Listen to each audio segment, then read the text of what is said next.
I'm installing these stops right now, and in order to get consistent measurements for where the block should go, I've got this set to the correct depth and a piece of wood cut to the same height so I can consistently put these stops in place, and then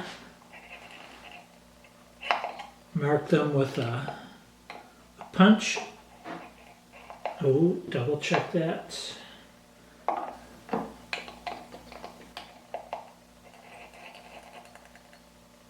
All right. Then I just need to make these a little deeper. Then what I'm doing here is shining a light to make these dimples show up a little more clearly.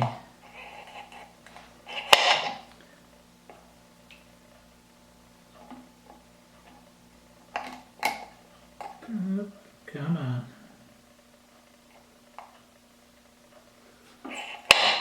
There we go.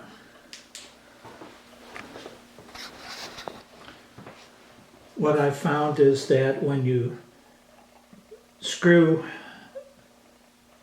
the fastener into the wood, it pulls the wood fibers up and will not let this sit flush against the surface. So I've just done a little countersink here on the back side so that when this goes in, that wood has a place to move into without pushing the block off of the surface. In order to get these small magnets placed on the back of the door, and these magnets will click in against the adjusters, I made up a template for the hole to place the magnet in. Needed a little bit of adjustment before the final placement.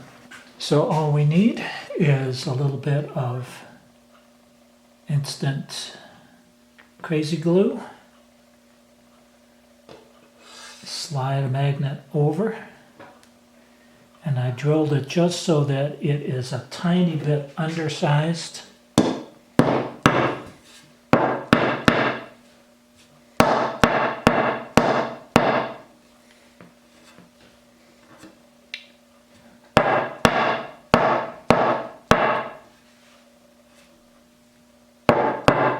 There's a little pore in the wood where the crazy glue squeezes out, but doesn't matter.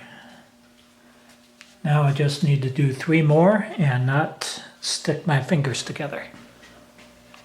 Now next to every adjuster I have these shims that are designed to hold the door up a little bit off of the bottom so that the reveal around the door will be consistent.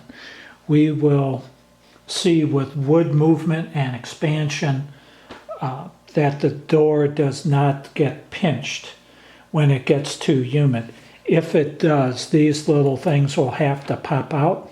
They are only held in place by a little bit of hot glue, so those should be easy to remove if need be. Let's pop in this door here. It's got to slide just above the stop on the top into the pins.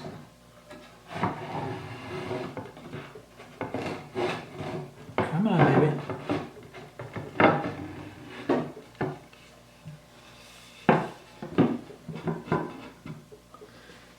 And then I can adjust the screws from the back to make sure that this reveal stays the same and even with the face.